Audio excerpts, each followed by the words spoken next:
بسم اللہ الرحمن الرحیم۔ ناظرین، آپ میرا یوٹیوب چینل دیکھ رہے ہیں۔ میرا نام ہے طاہر نعیم اختر۔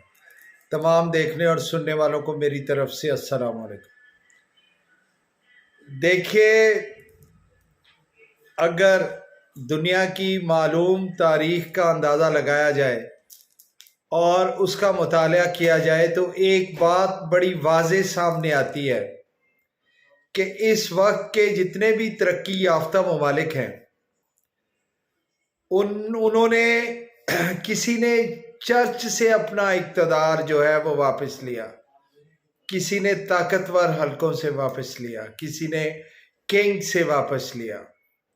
جتنے بھی انقلاب دنیا میں برپا ہوئے اس میں انسانی حقوق کو حاصل کرنے میں، سول لبرٹیز کو حاصل کرنے میں اور اپنے سول رائٹس کو حاصل کرنے میں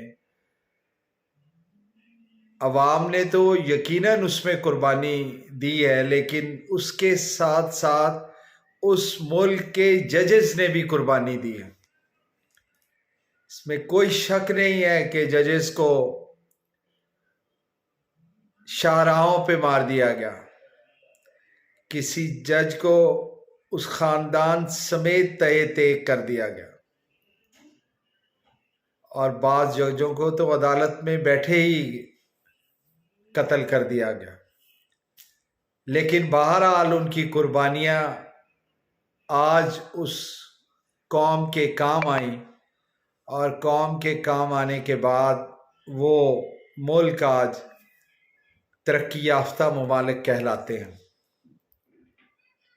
آپ فرانس کا انقلاب دیکھ لیں، آپ برٹش کا دیکھ لیں، کس طرح برطانیہ نے چرچ سے اختیارات واپس لیے اور پھر کس طرح ججز نے ان کا ساتھ دیا، حالانکہ کوئی ریٹن کانسٹیٹیوشن بھی نہیں تھا، وہاں صرف روایات تھیں۔ علی ھذا القیاس بے شمار ممالک کے اندر اس طرح ہوا۔ پاکستان اس فیز میں داخل ہو چکا ہے کہ جہاں ہمارے بہادر ججز نے اپنا کام، اپنی ذمہ داری پوری کرنا شروع کر دی۔ کوئی بات نہیں، یہ اینتھریکس جو ہے اس کی ایک وائل لے کے کولن پاول اس وقت کے امریکہ کے فورن منسٹر ہوا کرتے تھے، وہ بلیک تھے، وہ سلامتی کونسل کے اجلاس میں گئے، انہوں نے اپنے انگوٹھے اور سامنے والی انگلی میں اس وائل کو پکڑ کے سلامتی کونسل کے اجلاس میں عراق پر حملہ کرنے کی اجازت لی تھی، اور پھر بڑے عرصے بعد اسی کولن پاول نے یہ مان لیا کہ وہ جو بایولوجیکل ویپن جس کے بارے میں میں وہ وائل لے کے گیا تھا اس میں کچھ بھی نہیں تھا، اور اس نے غلط بیانی سے کام لیا، لیکن اس وقت کچھ نہیں ہو سکتا تھا، عراق کو ریزہ ریزہ کر دیا گیا۔ ہمارے وزیر داخلہ کو محسن نقوی اور کولن پاول میں بڑی مماثلت نظر آ رہی ہے،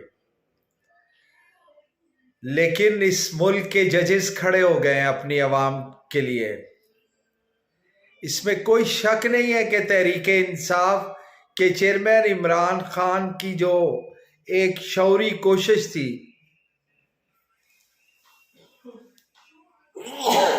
معاف کیجیے گا، الحمدللہ، شعوری کوشش تھی جو اپنی عوام کو جگانے کے لیے اس کے رائٹس کے بارے میں وہ تقریر کرتے تھے، آئے روز وہ میڈیا پہ تقریر کرتے تھے اور اپنے فیلو پاکستانیوں کو جو ہے وہ مخاطب کر کے کہتے تھے کہ دیکھیے یہ ہیں وہ لوگ جو آپ کے راستے کی، آپ کی ترقی کے راستے کی رکاوٹ ہے، وہ ہیں وہ لوگ جو آپ کا نظام جو ہے وہ درست ہو۔ دیکھیے، انہوں نے 1996 میں 25 اپریل 1996 میں انہوں نے اپنی تحریک اور اپنی جماعت کا جو نام رکھا وہ رکھا ہی تحریک انصاف تھا۔ انہوں نے اس ملک کا سب سے بڑا مسئلہ کرپشن قرار دیا، پھر انہوں نے اس ملک کا سب سے بڑا مسئلہ اخلاقی اور جو ہے وہ انصاف کا انحطاط قرار دیا، یہ بات اس وقت لوگوں کو سمجھ نہیں آ رہی تھی کہ یہ تنہا شخص جو کھڑا ہو گیا اور اس کا پورا جب کارواں بن گیا تو اب ہر جگہ اس ضرورت کو محسوس کیا جا رہا ہے۔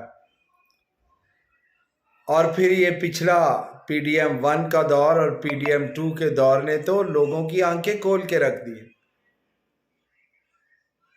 کولن پاول بھی اخلاقی طور پر ناکام ہوا تھا جھوٹی اینتھریکس کی وائر لے کر، اور اینتھریکس بھرے جو پاؤڈر کے لفافے ہیں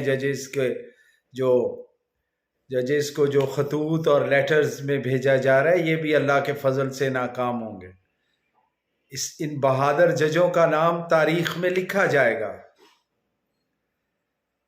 میں عرض کروں کہ انشاءاللہ کچھ عرصے بعد پاکستان سے باہر نوجوانوں کو جانے کی ضرورت نہیں پڑے گی۔ اس وقت پاکستان کی آبادی کے 65% 18 سے 35 سال کے درمیان نوجوان ہیں۔ انہیں اب مایوس ہونے کی کوئی ضرورت نہیں ہے۔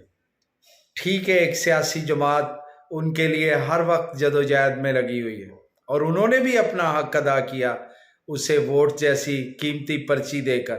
کوئی بات نہیں، اگر ان کا ووٹ جو ہے کسی نے مینوپولیٹ کر لیا ہے تو اب وہ وقت بھی آ رہا ہے کہ جب ان کی مینوپولیشن بھی روک دی جائے گی۔ پاکستان اللہ کے فضل سے ایک ترقی یافتہ ملک بنے گا۔ محسن نقوی کی ذمہ داریاں بڑھ گئی ہیں۔ پتہ نہیں کب مانا جا رہا ہے کہ اور کب پکڑ لیں گے لیٹر باکس کے اندر پڑے ہوئے خطوط اور جو ججز تک پہنچ چکے ہیں۔ اب پاکستان کے ججز اس ملک کو ہر قسم کی ہائی ہینڈڈنیس سے بچائیں گے اللہ کے فضل و کرم سے۔ ججز تاریخ کی درست سمت پر جا کر کھڑے ہو گئے ہیں۔ اللہ انہیں ہمت دے، اپنے حفظ و ایمان میں رکھے، انہیں، ان کے بچوں کو، ان کے اعزاء و اقربا کو۔ وہ پاکستانی قوم کے لیے نیک شگون ثابت ہوں گے اللہ کے فضل و کرم سے۔